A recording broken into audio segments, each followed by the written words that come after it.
Андрея Макаенко на презентацію словоприймання «Голос юнацтва» в рамках областного семинара молодых литераторов Гродненщины.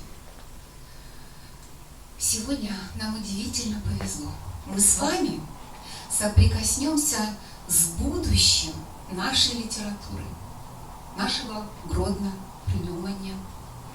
Девочки, конечно, волнуются, наверное, не меньше меня, но все мы вместе, я думаю, сможем как-то сформироваться и передать от старшего поколения к новому вот эту преемственность литературного приймання.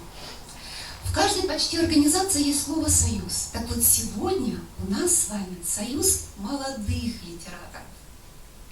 Мы сможем не только услышать их поэзию, мы сможем задать им вопросы. Старшее поколение сможет передать им свои какие-то наработки, душевно спросить и напутствовать их в будущем. Поэтому я с удовольствием предоставляю слово директору централизованной библиотечной системы города Гродно Екатерине Романовне Росицан для напутственного слова.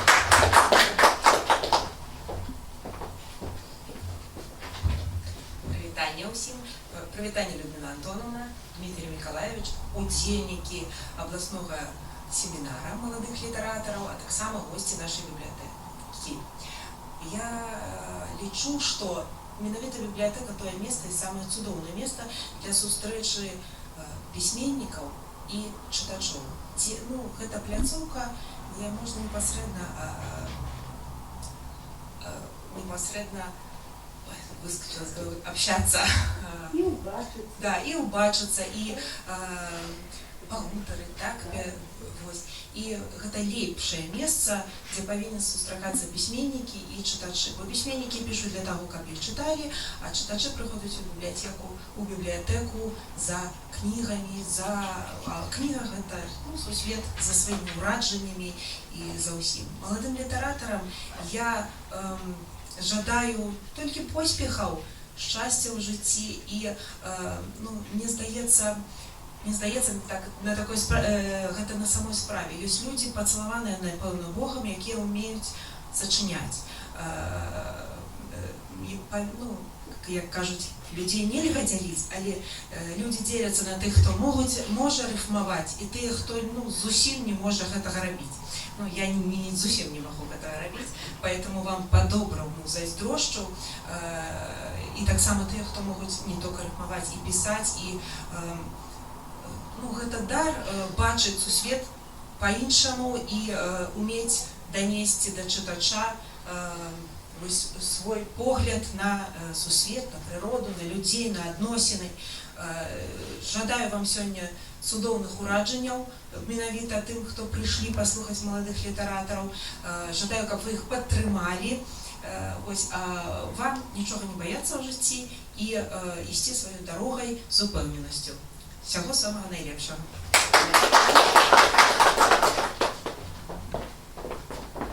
Ну а сейчас слово для представления почетных гостей и участников нашего семинара предоставляется организатору, заместителю председателя общественного объединения Союза письменников Беларуси Родиончику Дмитрию Николаевичу. Добрый день, шановныя сябры. Гэта падзея адбылася ўжо. Сёння семінар маладых літаратараў Гродзеншчыны адкрыўся ў 10 гадзін. Насычаная праграма яго ўключае і наведанне месца захавання савецкіх воінаў-пераможцаў фашызма у парку Жуліберадзе. Удзельнікі семінара сёння аддалі даніну пашаны ім і склалі кветкі. Гэта і наведанне музея Максима Богдановича, таму што сёння дзень памяці Максима Богдановича, 25 мая. І майстар-клас, які правялі для нашых маладых калег, мае калегі па Саюзе Союзе письменников Беларуси подтримали нашу инициативу, звернулись до молоді с каштовными порадами, с каштовными заувагами и пожаданиями. Как уже сказала ведущая, такая махчимость будет сегодня и у вас, у тех, кто пришел подтримать нас на презентации творчости молодых литераторов Гродзенщины слова «Приньомання. Голос юнацтва». А я представляю наших таких ось шановних сябров, наших гостей нашего семинара. Это старшиня Гродзенского областного отделения Союза письменников Беларуси, ведомая белорусская поэтесса, прозаик Людмила Антоновна Кебич. Это старшиня Гродзенского городского литературного объединения «Надія», поэтесса Марина Ермолович. Ветеран педагогічної праці, ветеран літературного руху Наталія Васильівна Чакліна-Горбачова. Ну і інші. Я сподіваюся, що будуть ще, може, підходити наші колеги, ті, хто цікавиться літературним мистецтвом, сьогоднішнім і завтрашнім днями айчинної літератури. Я зараз хочу представить слово для привітання удельников семинару, удельникам и гостям семинара молодых литераторов Гродзенщины. Вам, Людмила Антоновна, коли ласка, подойдите и скажите свое привитальное слово.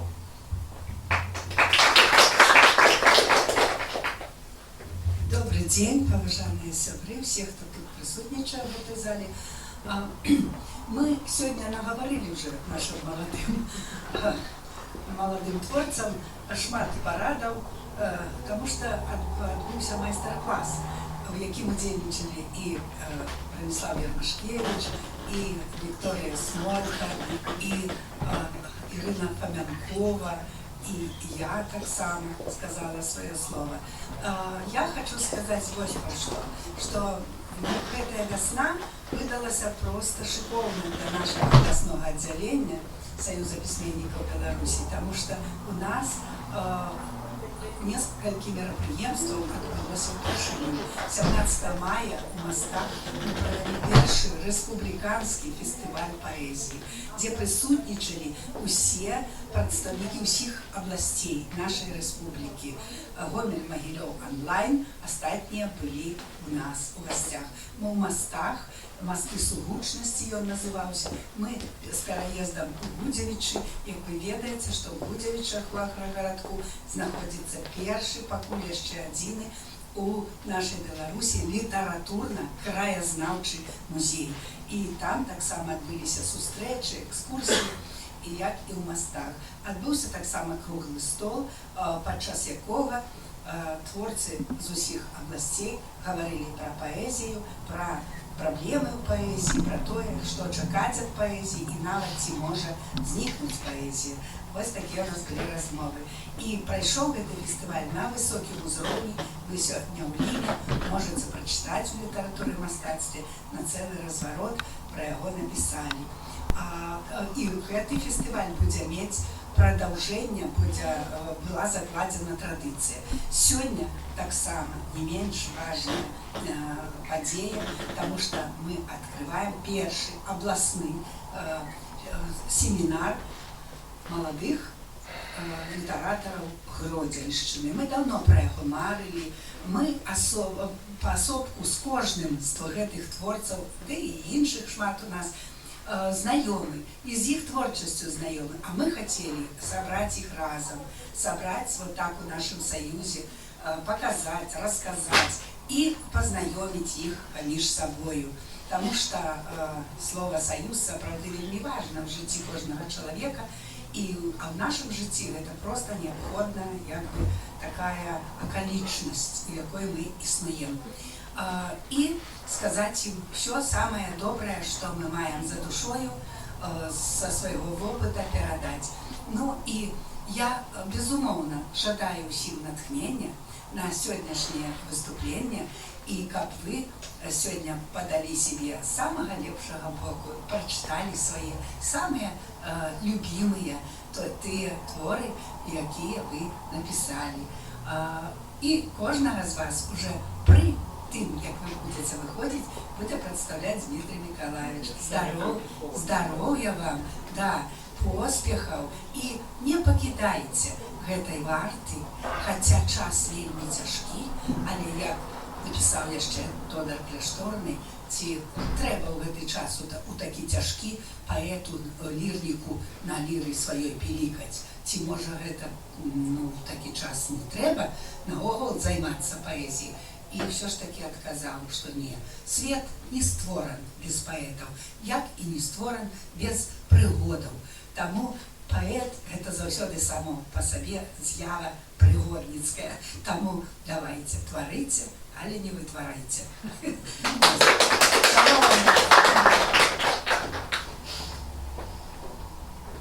С Гродненским областным отделением Союза писателей Беларуси у нас сложились теплые отношения буквально не так давно. В марте у нас к Дню всемирной поэзии состоялся 20 марта баттл, или состязание между поэтами. И Дмитрий Николаевич любезно был у нас в жюри.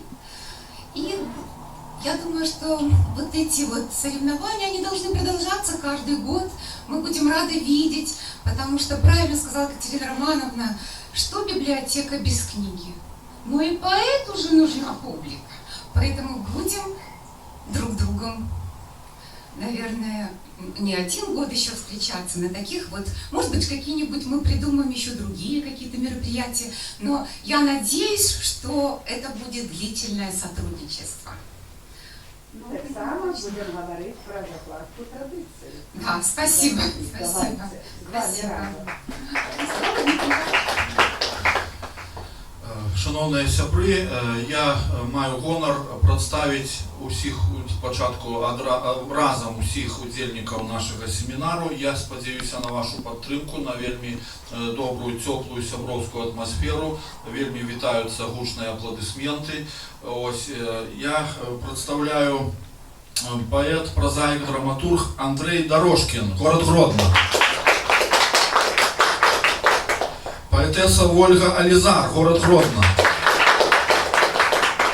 Со Слонима до нас приехала прозаик Наталья Лобеева. Поэтесса, эссеист, перекладчик Ксения Урбанович представляет Свисловский район. Ольга Новицкая, поэтесса, эссеист, Волковыцкий район. Поэтесса Вероника Сауко, Зельвинский район. Прозаик Алена Запасник, Вороновский район. І яшчэ адзін удзельнік семінара з Воранаўшчыны, гэта паэтэса Ангеліна Янкелайць. Шановныя сябры, што уяўляе сабой сучасны малады літаратар прынёмання? Я ўпэўнены ў тым, што гэта вельмі прагрэсіўная асоба. Гэта чалавек, які уважліва сочыць за тым, што адбываецца навокал, у навакольным свеце. Гэта чалавек, які ўжо вырашыў пра свой шлях прафесійны. Гэта чалавек, які знайшоў або ўжо блізкі вельмі да сваёй мэты ў жыцці. Ён знайшоў сваё у ім месца. І гэта чалавек, які абірае традыцыйныя каштоўнасці. Гэта чалавек, які шануе нашу гісторыю, які любіць радзіму, вельмі працавіты, актыўны, энергічны чалавек у пошуку. І ось бачыце, калі мы глядзім у твары, у образы гэтых людзей, нашых сяброў, нашых маладых калег, канешне, мы бачым сваё ўласнае адлюстраванне. Нам вельмі прыемна быць побач, нам вельмі прыемна мець такі вось дыялог пакалення, у якім мы удзельнічаем, да якога мы імкнемся, і вось нарэшце ён адбываецца.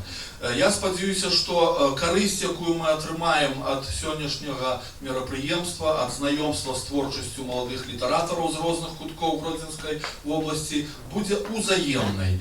І мы тым самым узбагачаем і наша літаратурнае жыццё, наша культурнае жыццё Гродзенскай вобласці і працягваем традыцыі шановных класікаў, якія згодна з іх запаветам мы ідзем да моладзі, мы глядзім у заўтрашні дзень. Таму мы пачынаем, і дазвольце мне творчую літаратурную прэзентацыю слова прынёмання «Голас юнацтва» лічыць адкрытай. Ну, будзем рухацца, дзякуй вялікі, будзем рухацца па спісе, і першаму я прапаную выступіць нашаму адзінаму мужчыне са складу удзельнікаў нашага семінара. Калі ласка, да мікрафона запрашаецца паэт, прозаік, драматург Андрей Дорожкин, город Гродно. Всем здравствуйте. Также хочу сказать, что мужчины волнуются не меньше, поэтому если что-то идти не так, рассчитываю на вашу поддержку. Во-первых, скажу несколько слов о себе. Я гость Гродно, но уже обосновался, живу здесь 11 лет. Я родился в Могилевщине, в Чавском районе, в деревне Кропалище. 11 класс я закончил в Могилеве и постепенно начал двигаться в сторону Гродно. В Минске я закончил университет культуры и искусств. Там же закончил магистратуру по специальности искусствоведения и затем поступил в аспирантуру, которую я закончил теория истории культуры. По распределению приехал в Гродно, сменил постепенно несколько мест работ. Также ваш коллега, сейчас работаю в библиотеке медицинского университета. За счет того, что большую часть моей жизни я занимаюсь научной деятельностью и продолжаю ей, у меня довольно большой был перерыв в плане литературного творчества. Первое мое произведение было опубликовано уже в далеком 2006 году и достаточно символично, поэтому я хотел бы показать вам его. Это был «Сказ про Богдановича». Вот. Затем, это был 2006 год, в 2006 и 2007 было опубликовано еще 4 рассказа, и затем я вернулся в писательству только в 2021 году. С тех пор появилось несколько публикаций в журнале «Молодость», «Полымя» и иных изданий. Некоторые стихотворения, не опубликованные, я хотел бы прочесть вам. Роздум о полночи. Мне дыхать лягчэй, калі цьмяныя зоркі з-пад вейкаў аблокаў, што ноч захацяць. Дзяцінства, юнацтва, сталення пагоркі, няспынна ўспаміны ды думкі ляцяць. Дакладней бягуць небывольныя коні, паколі замкнёны, і ў гэтым падвох. Я іх не спыню сёння ўзмахам далоні, пакуль яны самі не зваляцца з ног. І я побач з імі датолу валюся. Мінулая кулей у левым баку, у цішы за іх, за сябе памалюся. Каб здолелі ўсняцца, падай на думку. Знов бачу я неба скрозь столю кватэры, а поўначы роздум, мне дыхаць лягчэй. На стрэмкі ля сэрца пад коўдраю шэрай забудуся часам, што плыжу цячэ. Дзе месячак взяў, кола жоўтыя поўні, на вейках аблокаў бляск зорак светлых. Знов думкі бягуць, небывольныя коні, нясуць успаміны на еду з людзьмі.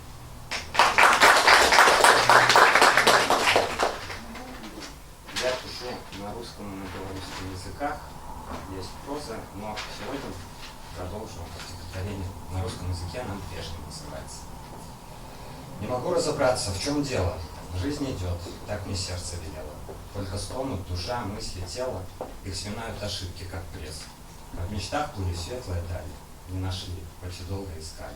Там тепло было в маминой шале, ко всему у нас рос интерес. Пусть придем, спотыкаясь о почке, но напишем мы ровные строчки. Вмиг над «и», расставляя все точки, прочь прогоним сомнения тень.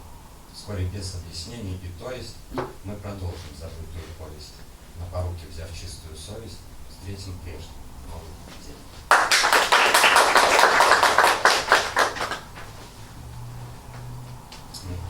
Наступний вірш за белорусской мовой. Ты шукаешь у поля волошки.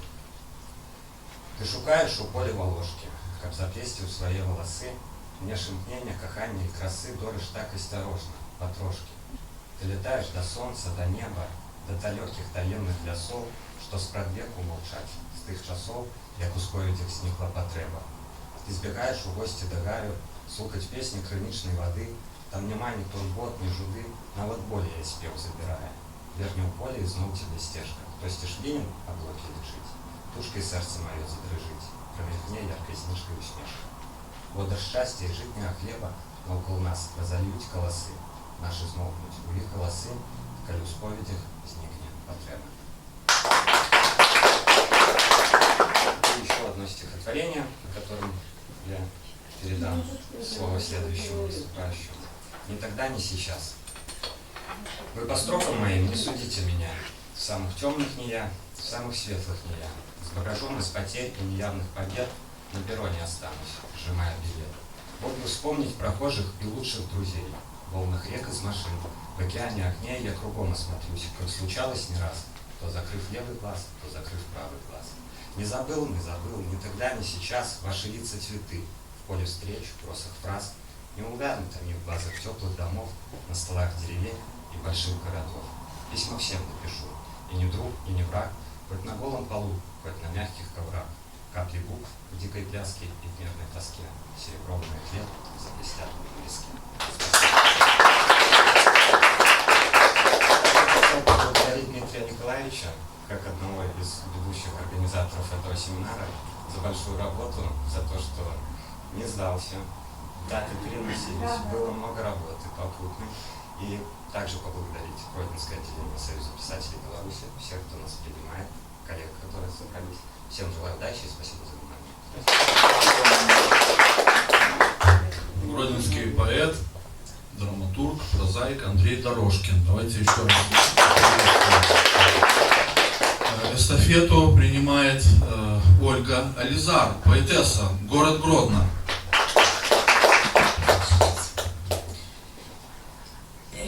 Я всех вас рада видеть здесь. Я немножко волнуюсь, конечно, в непривычной для меня обстановке, потому что я каждый день просто хожу на работу, работаю кассиром, мама 3 детей. Но мне очень повезло.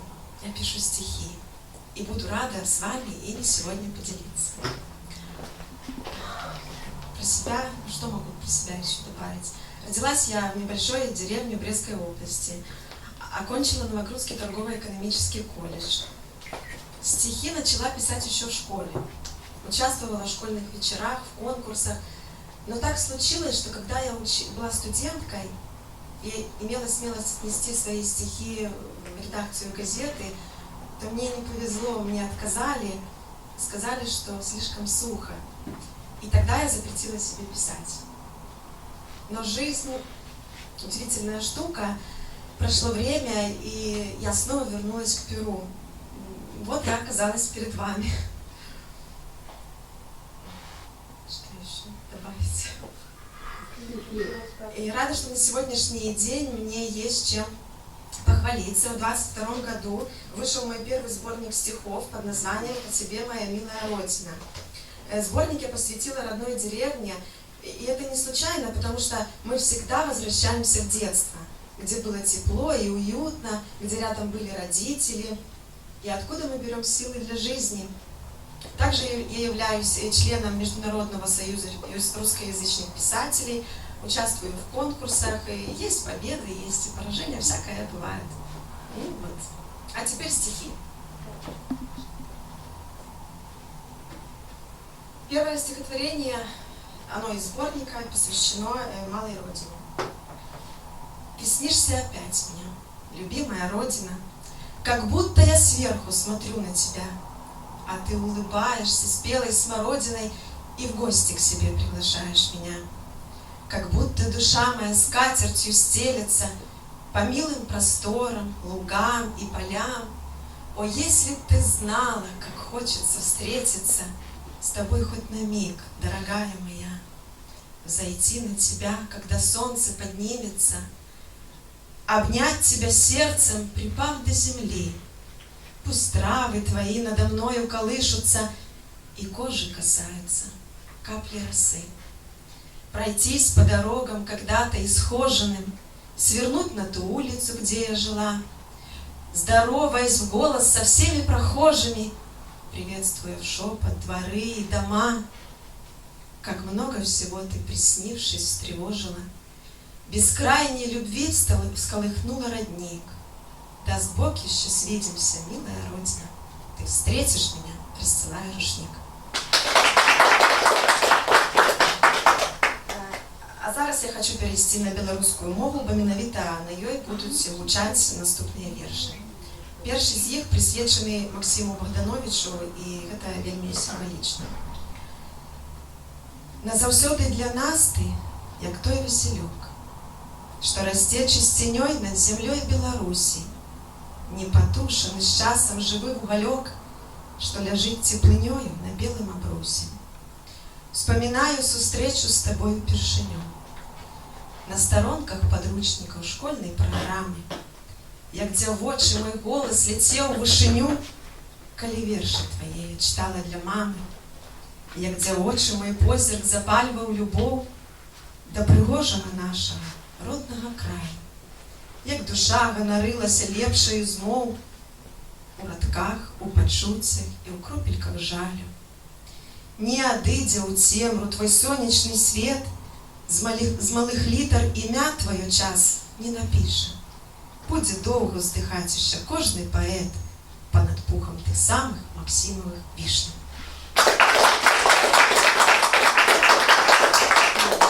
І яшчэ адзін верш, ён прысвечаны гораду Гродна, гораду, які 15 гадоў назад прымаў мяне ў свае далоні і ў сваё сэрца. Паслухай мяне, даражэнькі мой горад, мне ёсць што табе ў гэтым вершы сказаць. Удзячная вельмі за тое, што холад, з якім ты прымаў мяне, здолеў схаваць. Удзячная вельмі за тое, што словы, з якімі прыйшла я, ты здолеў забыць. Што нашым сустрэчам не ставіў умовы і нават не раіў, як трэба мне жыць. Дазволіў прайсціся па нітачках вуліц, адкрыў мне насустрач усю прыгажосць, чакаў, да чаго мяне сэрца прытуліць, з чым буду не супраць звязаць маладосць. А выбрала я, і ты мне не пярэчыў, як бацька ў вочы сказаў мне адно: трымайся за нёма на моцныя плечы, глядзіся штодзённа люстэрка яго. Хацела прызнацца табе, не шкадую, што цалкам зраслася з тваёю зямлёй. Цябе, мілы Гродна, люблю і шаную, а ты мяне Гродзенкай клічаш сваёй.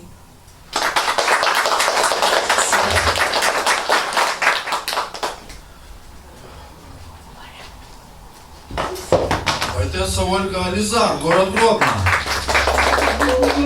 Надежда. Насчет, Надежда, как известно, умирает последней. Это все участники семинара наши надежды в определенном смысле, и мы очень бы хотели, чтобы все эти надежды оправдались, и даже обязуемся все возможное для этого сделать. Шановні сябри, я хочу адзначыць такі факт цікавы, што з 8 удзельнікаў абласнога семінару маладых літаратараў Гродзеншчыны 4 аўтары прадстаўлены на старонках вось гэтай кнігі «Песняра майчыны». Всё пачалося з гэтага зборніка. Гэта зборнік прысвячэнняў сучасных літаратараў Гродзеншчыны вобразам класікаў беларускай літаратуры. Вось тут класікі, вобразы класікаў. Гэта кніга унікальная, она не мае аналага ў Беларусі, ініцыятыва Гродзенскага абласнога аддзялення Саюза пісьменнікаў Беларусі пры падтрымцы нашых сяброў з Гродзенскага дзяржаўнага універсітэту імя Янкі Купалы, непасрэдна Аліны Эдмундаўны Сабуць, кандыдата філалагічных навук, якая стала лаўрэатам нацыянальнай літаратурнай прэміі у галіне літаратуразнаўства і крытыкі. Гэта найвышэйшая літаратурная ўзнагарода на сённяшні дзень Беларусі. І мы таксама ўдзячныя Аліне Эдмундаўне за тое, што яе студэнты удзельнічаюць у нашым літаратурным жыцці. Удзельнічаюць плённа, актыўна і толькі набіраюць абароты. А зараз слово прадстаўляецца яшчэ аднаму удзельніку абласнога семінара маладых літаратараў Гродзеншчыны. Гэта Ксенія Урбанович. Всім прывітанне. Пачаць аповед пра сябе я хачу з верша, які я прысвяціла маёй вёсачцы Дабраволя, і яшчэ шмат вершаў прысвяціла ёй. Я яго назвала «Родная». Нарадзілася я ў цудоўнай краіне, дзе сосны да неба, дзе гоман птушыны, дзе бярозкі галінкі свае заплятаюць, і звонкія песні дзяўчаты спяваюць. Моя Белавежа, радзіма малая, дзяцінства дзіўны, светлы ўспамін. Я ўдзячна лёсу, што жыву ў краіне такіх цудоўных, казачных мясцін. Шум родных сосен помніць буду вечна, так як і вёску, любую маю. Бо толькі там, святым для мяне месцы, у душы часцінку я пакінула сваю. Много вершаў прысвяціла сваёй радзіме, таму што Гэта месца, якое назаўсёды застанецца родным, месца, куды заўсёды хочацца вяртацца. І месца, дзе я сябе адчуваю бязмежна шчаслівай. Там прайшло маё дзяцінства, якое зараз я ўспамінаю з асаблівай цеплынёй. І з дзяцінства мне падабалася чытаць. І ўсё пачыналася з казак невялічкіх. Усё пачыналася з казак невялічкіх дзіцячых вершаў. Некаторыя вершы завучвала і прачытвала дома, у класе. Ну, на пачатку у мяне быў толькі адзін аднакласнік, і яму зачытвала гэтыя вершы, якія завучвала на памяць. Адзін з першых такіх вершаў гэта быў «Шоў па лесу Дзед Мороз» і гэтак далей. У класе 4 я ўпершыню прачытала сваю такую сур'ёзную ўжо кнігу. Гэта кніга Алены Васильевич «Пачакай, затрымайся». І яна была маім захапленнем, маім настаўнікам. І нават зараз я яе перачытваю. Вершы пачала пісаць таксама яшчэ ў школе. Друкавалася ў Свіслацкай раённай газеце. Падчас праекта вучыўся журналісцкаму іскусству. Там друкаваліся і вершы, і невялічкія мае апавяданні. Ну, вершы пісаліся ў мяне па-рознаму, былі і цяжкасці розныя. Бывала, на урок матэматыкі я не могу напісаць верш. А бывала, што я сидзела для конкурсу, хацела напісаць верш, і нічога не атрымлівалася. Натхнення не ішло. Больш пачала пісаць падчас навучання на беларускай філологіі. Ну, вось, як сказаў Дмітрий Миколаевич, у зборнік «Песня рамайчыны» увайшоў мой верш, прысвечаны Купалу. І удзельнічала ў конкурсе перакладаў «Берега дружбы». І не один раз. І 2 разы. Уже 3 каста. Вось. Ну, і ёсць. Ну, пачну, напэўна, з верша, які напісала нядаўна.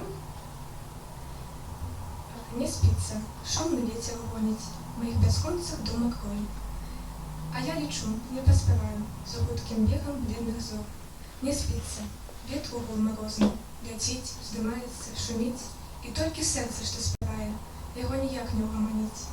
Не спіцца зноў, рой розных думак, ляціць, імкнецца, мільгаціць, і толькі мара ў сэрцах нашых чакае час свой, ціха спіць.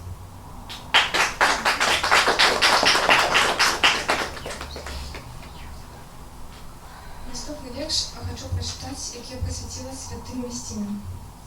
Узгадай, чалавеча, святыя мясціны, прыпадзі да маліся, іконы святой. Прыгадай жа ўсе свае прыгашэнні, і душа не загіне ў безднях грахоў.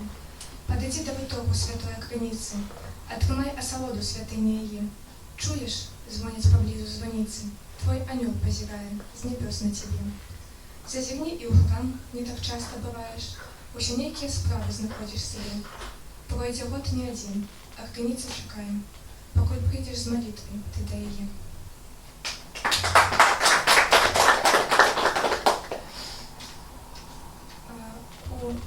Падчас навучання цяпер на 4 курсе я пачала много вершаў пісаць пра восень. І найбольш, які мне падабаецца, гэта назва яго «Восень і вальс». Кружыцца жоўтае лісце, тонкія рукі збіраюць букет. Холад праходзіць па вуснах, осень спявае санет. Туман ахапіў наваколле, алею ахутаў туман. Імгненне, раптоўная трывога, імгла закалола твар. Раптам пачулася музыка з нейкай старой пласцінкі.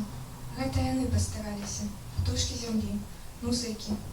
Паветра прыкметна цяплее, навокал гучыць раманс. Артыстка рыжая восень нам зайграла вальс.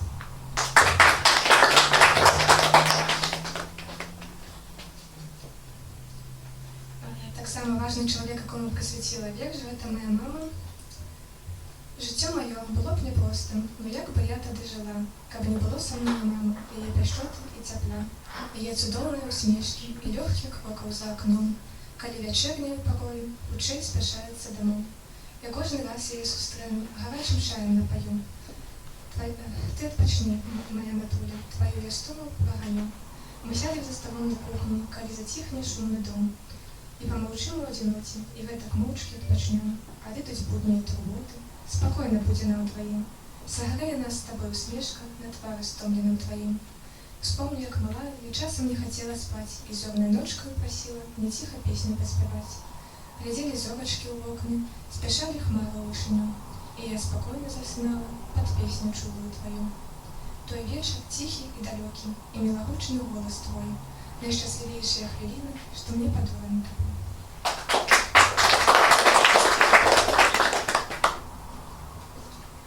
Так само хочу прочитать верш, які ён на русской мове. Я его написала совсем недавно. Называется «Поверь в себя». Поверь в себя, в свою мечту. Казалось, вроде просто. А я, улыбку не тая, смотрю на перекресток. Они пришли ко мне легко. Стихи и муза дива. Пришли за тем, чтобы быть со мной и слиться воедино. Я юность с музой проживать училась ежедневно. И вот все чаще стало мне являться вдохновением. Хотелось быть самой собой.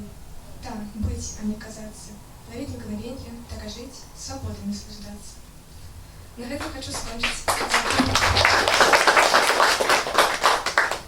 Так, Ксенія нам і не продемонструвала свої книжечки з перекладами, які прийшли з Ростовської області Російської Федерації з міжнародного фестивалю конкурсу поезії і політичних перекладів. Але те, що вона протягує уділ у цьому проєкті, от при підтримці Людмили Антоновни, при кураторстві Людмили Антоновни, це нам дозволяє вірити у те, що буде справді і перекладчик поезії, і він вже отримався з Ксенією. Дякую велике, Ксенія.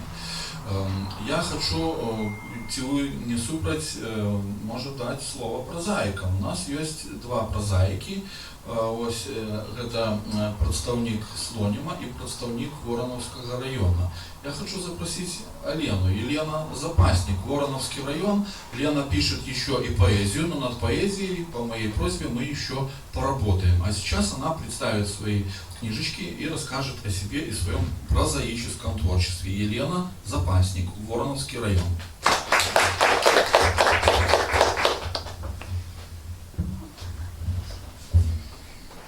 Конечно, еще хотела поблагодарить, что сегодня есть возможность присутствовать здесь и рассказать о себе и о своем творчестве. Спасибо за мастер-класс, который сегодня организован, почему агентство должно подчеркнуто. Ну а сейчас перейдем к книге, расскажу, и немножко перед тем, как перейти к книге, немножко о себе. Понятно, что мы все заканчивали школу, у меня Тарадовская школа, ГРКУ имени Янки Купалы, педагогический факультет, а затем магистратура и кандидатский минимум. Сейчас я являюсь молодым специалистом, отрабатываю здесь у нас в Гродне в сфере образования. И перейдем сейчас к книге. У меня две книги, одна вышла в 2021 году, а вторая в 2022 году. Первую книгу помогала мне также редактировать это Людмила Антоновна Кевич, за что очень большое спасибо. А вторая книга уже редактировала Анна Иосифовна Скаржинская-Савицкая, наша тоже белорусская и гродненская писательница. Эти сказки, и первый и второй сборник, это педагогические сказки. Первый конкретно педагогический называется, второй уже более узкая, детальная, это экологическая стезя. Что же такое педагогическая сказка, спросите вы, да? Педагогическая сказка, она всегда понятна, это авторская сказка, специально продуманная, имеет определенную направленность, и, конечно, решает педагогические задачи, то есть отвечает на такие вопросы, какие мы ставим педагоги, формировать, развивать и воспитывать. Что же мы формируем? Формируем мы определенные знания, умения. Что же мы воспитываем? Воспитываем мы, конечно, определенные черты характера. Например, проявлять дружелюбие, да? И так далее. Использование педагогической сказки в образовательной деятельности всегда позволяет, помогает всегда достижению целенаправленного,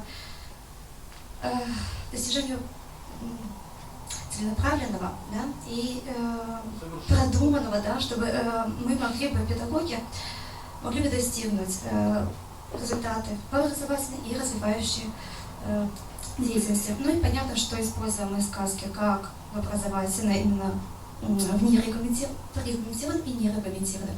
Регламентированной это можно использовать на занятиях, то есть включить и немножко так продумать, я как сама пишу книги и с детьми работаю, конечно, немножко свои занятия разноображу, ну, так делаю интереснее, разноображу, чтобы познакомить, не просто как вот обычно пришел, но что-то немножко сказочным сюжетом.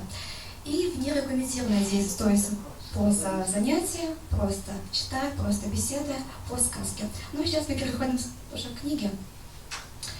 Итак, первый сборник «Педагогические сказки». И первое, что вот у нас тут представлено, это «Тоболюс самый необычный». Здесь мы погружаемся в флору и фауну белорусского леса. Представители разные книги, это растения, животные, которые занесены и оберегаются. Поэтому детям в такой доступной форме еще раз можно проговорить и познакомить с обитателем нашего леса. Следующая сказка – это «Подарок волшебника». Как вы заметили, название сборника тоже имеет тоже такое же. Вот. Почему «Подарок волшебника»? Ну, потому что, во-первых, это была моя первая книга, которая вышла в свет. И, конечно, это как маленький подарок, который хочется отдать детям. А вот уже если погружаться в сказку, то здесь вместе с персонажем, нашим главным героем, вместе с принцем маленьким, мы отправляемся в путешествие и одевая вот эти, можно сказать, так образно волшебные башмаки, отправляемся в путь и делаем вывод, я надеюсь, что осуждая других, а тем более, когда мы встаем на его место, чувств, то тогда более понятия, правда? Даже сейчас вот я волнуюсь где-то, и как один журналист говорил, что это следует где-то передать, если волнуешься, лучше даже сказать, да? Тогда меньше где-то волнений будет присутствовать. Ну а в книге мы, как видим, здесь тоже про осуждение ближнего. А вот, например, мальчика, принца, мы учимся, что оказаться иногда на месте другого, это очень даже важно и нужно. Следующая сказка – это «Сломанная кукла». Как вы заметили, в одной сказке персонаж мальчик идет, во второй уже девочка. И это тоже помогает детям, именно что персонаж его пола лучше ребенок себя ставит и лучше себя воспринимает с этим героем. Понятно, что животные для тех более понятно, но когда ребенок встречает персонажа своего же пола, это всегда где-то лучше себя представить на это место. «Сломанная кукла» – это про девочку. И здесь такие две цели, которые есть. Это одно понятно, что учится беречь вещи, относиться к вещам, беречь их, а вторая, здесь уже такая более глубокая и эмоциональная, детальная, в том, что можно сломать человека и поранить в дружбе. То есть всегда, конечно, лучше иметь старых надежных друзей, нежели бежать за новыми. И это тоже вот как эмоционально проявляется, что переживает наша волшебная кукла, что она чувствует. И вот с одной стороны, да, это мы бережем вещи. Особенно хорошо здесь, когда маленьким донести, там рассказать, что нужно с собой убираться, нужно аккуратно складывать игрушки. Все это здорово, но со второй уже для более старших деток есть и другая цель. Можно немного повыше, то как-то неудобно.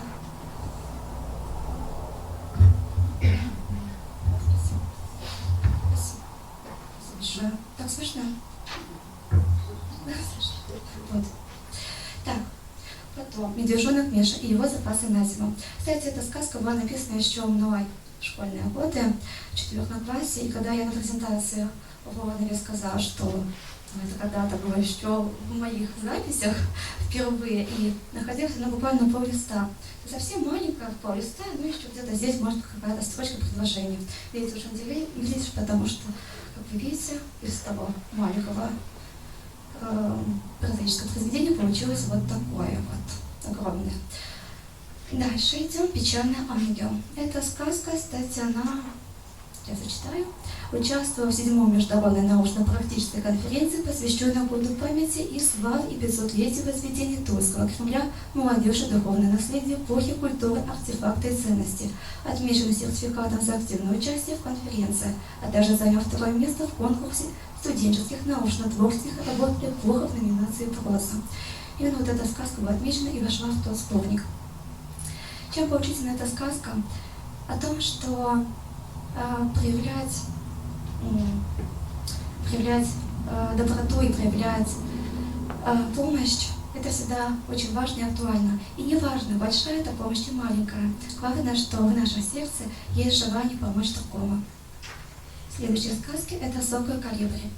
Ну, здесь две такие птицы — сокол и колибри. Казалось бы, одна огромная, вторая маленькая, наверное, какое-то несовпадение. Нет, это специально так сделано для того, чтобы показать, что дружба, она вне зависимости от того, не зависит от размеров, не зависит от каких-то других факторов, что дружба, она всегда может быть просто так.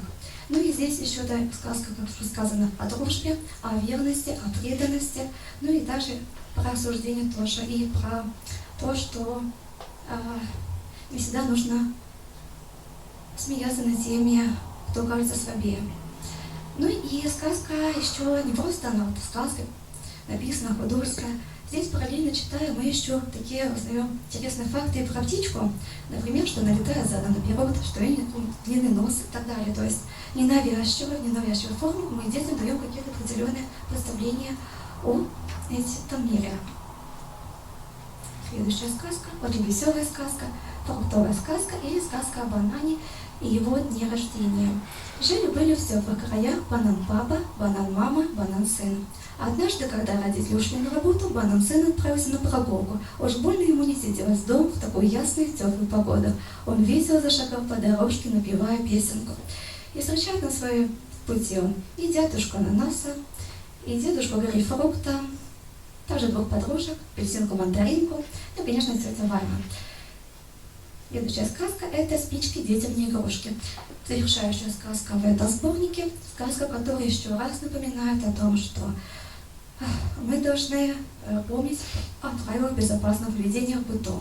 То есть эта сказка формирует безопасное поведение у детей дошкольного возраста. Неоднократно эта сказка встречалась у меня и в научной статье, так как я, когда работала над магистерской диссертацией, моя магистерская диссертация в именно направлении показать и рассказать, как формировать безопасное поведение посредством сказки у детей старшего дошкольного возраста. Но я еще принимала участие в проекте «Безопасность подрастающего поколения». В 45-м саду города Гродно проходило мероприятие вместе с моим научным руководителем, где я впервые тогда тоже что-то более на широкую публику представила и свою книгу, и свои сказки. Вот. Второй сборничек — это «Забота о матушке природе». Эти сказки уже, как сказано, экологические и идут в конкретной одной направлении линии. Как мы когда пишем какую-то статью или курсовую диссертацию, да, то всегда смотришь, что весь сюжет проходил через одну красную линию. И здесь все о том, как формировать экологическую культуру и мировоззрение. Первая сказка, которая здесь представлена, это о нашей матушке природе. Мы просто знакомимся с нашей планетой. Кстати, когда с детьми мы читали эту сказку, то мы не просто читали, мы ее еще обыгрывали. Я давала детям возможность проявить самой планеты, ну а потом мы озвучивали. Я читала слова автора, а дети озвучивали уже слова планеты. И у нас в итоге получился маленький мини-мультик, который, конечно, порадует тоже и родителей моих воспитанников. Поэтому сказку всегда можно обыграть и передать в таком вот направлении в образовании. Что-то интересное сделать со сказкой. Енот Леон. Познакомимся с его семейством, с его мамой Леной, также с дядей Елисеем и тетей Елизаветой. Именно они учат маленького енота, как нужно вести себя на природе, и много полезных советов здесь получают. Ну и, конечно, ребенок тоже на примере енота учится, как нужно правильно, культурно отдыхать на отдыхе, чтобы и оставить после себя беспорядок, скажем так. Дальше мы погружаемся в шепот леса, и здесь деревья беседуют, шепчутся, а вот о чем они шепчутся, все можно узнать, когда заглянем в эту книгу. Еще раз дублируется сказка, кто в лесу самый необычный, так как это экологическая сказка, конечно, она еще раз вошла в этот сборник повторно. Сказка про белоснежный цветок. С одной стороны, сказка говорит нам о том, что мы заботимся о природе, мы бездумно не срываем цветы, а срываем лишь только для того, чтобы порадовать человека. Но со второй стороны, здесь тоже проходит и другая эмоциональная, духовная такая стержень есть. Потому что это сказка и про отношение человека, что не всегда следует, даже не следует тем, кто нам доверяет, кто дарит свой аромат, кто готов отдать всю свою ценность, всю свою красоту, а мы его бездумно берем и просто забываем, оставляем, как будто топчем, как тот же самый цветок. Домашний сад на огне. Сказка это сложилась из-за того, что так как я была студентка, мы педагоги сада и в экологическом направлении работали, и учили экологические тропы, ну и, конечно, еще не обходилось и без тех знаний, которые нам вкладывали, что же должно быть и на участке, какие деревья посажены, что должно находиться, и в половой комнате какие растения, ну и, конечно, так вот все это готовясь, мне как-то сложилось, а почему бы не рассказать в сказочной форме? Я же все-таки пишу что-то, писать немножко всегда просто видение, немножко другое, он всегда вроде обычные вещи, но передает и во всем в этом находит какую-то связь и немножко другой формы представляет. Поэтому у меня в итоге сложился такой сказочный сад на окне, где, конечно, на занятия, когда готовилась, не просто представила паспорт растения, но еще и в виде сказки. Дальше милая реченька, куда бежишь. Вот это, кстати, можно сказать, немножко как и народный, потому что, с элементом, да, потому что троекратно встречают героев. Это воробушек, зайчик и мальчик. А вот куда бежит реченька и почему она убегает от людей, все можно здесь узнать. Однажды в водоеме про обитателей, которые тоже решили однажды оставить свой родной водоем и отправиться в чистые воды. А вот почему они отправляются в чистые воды и что же у них получилось достигнуть своей цели или нет, все можно тоже узнать на страницах книги. Дмитрий Николаевич, время у нас еще есть? Почитать, да? Думаю, тогда почитаем сказку про черепашку Вову. Казалось бы, Вова, да, то есть она иностранное имя, но почему именно Вова? Потому что у нас моря, конечно, нет. Поэтому здесь я вот именно так. Хотя в литературе это писать, конечно же, лучше всегда наше родное, наше белорусское использовать. Но именно в этой сказке получилось так, что все-таки кажется, правда, передать действительность, да, передать действительность, здесь нужна именно была вот эта Вова. Нэнси, Сюзи, потому что море, немножко не наши черепахи все-таки. Поэтому так оно. Давайте послушаем. Мой маленький друг, я думаю, ты знаешь, что черепах в нашей стране не бывает, за исключением болотной черепахи, которая занесена в Красную книгу.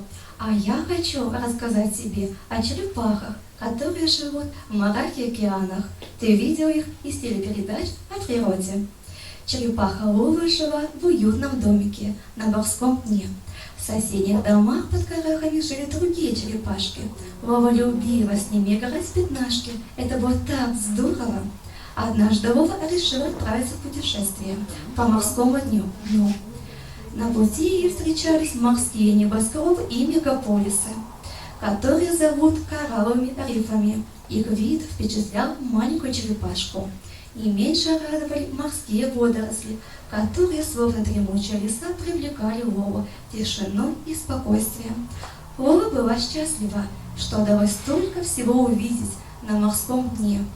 День пролетел быстро. Черепашка почувствовала, что хочет подкрепиться. Она оглянулась и увидела, как что-то полупрозрачное плавало и шевелилось. Черепашка Вова подумала, что это медуза, и с удовольствием ее проглотила. На обратном пути маленькая морская путешественница почувствовала, как ей заболел животик. Черепашка с трудом возвращалась в родной дом под Карагой. Счастье Лолу повстречала тетя Сюзи. Приятница спросила, что случилось с маленькой черепашкой, на что та ответила: «Сегодня был такой замечательный день, я столько всего увидела, а потом проглотила медузу, и сейчас у меня болит животик». Тетя Сюзя отвела Лолу к Тетя Сюзя отвела Лолу к морскому доктору. Добрая бабушка-черепаха Нэнси поправила очки, чтобы лучше видеть больную, и сказала: «Ну что же, маленькая черепашка Лола, тебе придется остаться в нашей морской больнице». Лолу уложили в постель и дали невкусные лекарства. Оказалось, что в больнице были другие черепашки, которым тоже болел животик. «Это все из-за того, — сказала бабушка Нэнси, — что люди выбрасывают в море полиэтиленовые пакетики, которые мы, черепахи, воспринимаем за наше вкусное и любимое лакомство — медузы». Лоле и другим черепашкам долго еще пришлось пробыть в больнице, принимать много горьких лекарств и пить невкусные настои. И только морская тишина пела грустную песню. Ну и, конечно, вывод, который мы с ребятами цитируем. Ребята, давайте позаботимся об окружающей среде, реках, озерах, лесах и морях. И тогда планета Земля будет радовать нас долгие годы, а водные обитатели обязательно выздоровеют и смогут вернуться в родные домики под Карагами. Вот такая вот сказка про черепашку. Дальше это «О чем плакала батарейка». Дети всегда так удивляются, что здесь про сортировку говорится, про сортировку бытовых отходов. Ну и когда я всегда выступаю на презентациях, я включаю параллельно PowerPoint, чтобы детям показать и еще раз закрепить уже, можно сказать, в игровой форме. Проигрываем, вот эти вот все контейнеры стоят, сортируют предметы, вещи, чтобы еще раз проверить знания, и они же сами что-то новое узнали. Например, о том, что даже пластиковые крышки лучше стоит собирать отдельно. Все об этом говорится в сказке, потому что пластиковые крышки, они сделаны из более твердого материала, который не перерабатывается с обычным пластиком, или же чек. Вот здесь тоже есть герой чек, пластмассовые крышки, чек, вот этот герой вот этой сказки. И, например, чеки тоже лучше собирать отдельно, вот мы делаем вывод, потому что они мешают переработке обычной бумаги. Вот. Ну и дальше это рассказ. В этом сборнике не только сказки, но и есть один рассказ. «Как помочь Земле» называется рассказ. Ребята, школьники обычные, создают объединение «Помощники Земли». И вот именно что этот рассказ помогает деткам понять, что обычно такие же самые школьники, такие же самые дети, готовы проявлять заботу о нашей планете, готовы в этот свет нести что-то прекрасное, хорошее. Ну а что вот мы, сидя здесь, или что можем мы привнести, что мы можем делать с вами? И вот ребенок читает и узнает, что вот обычно, в обычной нашей повседневной жизни, как мы можем сохранить нашу планету. Ну, здесь дети рисуют рисунки, и каждый рассказывает и объясняет, что можно сделать для сохранения планеты. Ну и завершающая сказка – это «Забота матушки природы». Именно эта сказка показывает, что не только мы заботимся о природе, но и также планета Земля заботится о нас. Столько всего хорошего, столько всего прекрасного она нам дает. Поэтому как мы, люди, конечно, должны проявить заботу и уважение к нашей планете. Это были сказки, ну и буквально пару слов о себе, пару интересных, можно так сказать, фактов, да, что я молодой специалист, уже отрабатываю. Также член молодежного совета Украинской профсоюзной организации работников образования и науки. Мы активно принимаем участие во многих городских мероприятиях. Тем не менее, мы, конечно, не обошли стороной такую значимую акцию, как акция «Наши дети». В прошлом году писала именно для этой акции сценарий. те ростовые куклы, которые мы брали из пламени. Мои коллеги, педагоги одевали эти костюмы, и мы выходили в центр Советской площади, играли вот эти, разыгрывали этот маленький спектакль. Именно сама я тогда его писала, и мы вот так представили в игру. Ну, конечно, там еще был спектакль не просто обычная речь персонажей, но в игровой форме. И песни, и танцы, что детям было всегда интересно, потому что дети, у них первая и значимая вид деятельности, конечно, игровая форма. Да, сказки — это древний метод воспитания, конечно, тоже один такой из эффективных и нужных, который нельзя обойти стороной. Но игра всегда нужна, поэтому на презентациях тоже активно применяю именно игровую форму, какие-то кроссворды, какие-то интерактивные разработанные игры по своей книге. Также еще мои книги были отправлены и принимали участие на соискании премии Федерации профсоюзов Республики Беларусь в области литературы, искусства, журналистики и самотворчества. И также, если на мероприятии где-то требуется важное писать стихотворение, хотя я со стихами очень, я не дружу, мне нужно еще над этим очень много поработать. Но в это уже иногда душа рвется, потому что все-таки, как сегодня, да, мастер-класс, вот, Ирина Васильевна Франкова говорила, что каждый писатель, это еще и поэт уже будет и писатель. Вот. Поэтому здесь все вместе. Я думаю, что ты нашла свою стезю, и тебе не надо распыляться. Вот. Это есть, но я и над другими работаю, скажу. Тоже и взрослую литературу, поэтому все может быть. Ну, конечно, это самое главное. Так, что-то, может, и какие-то вопросы? Все, хорошо, не задерживайте. Соколовского района, прозаик, молодая Елена Запасник. Спасибо за такое содержательное выступление. Мы окунулись в мир вашего творчества, прошлись по страницам ваших книг.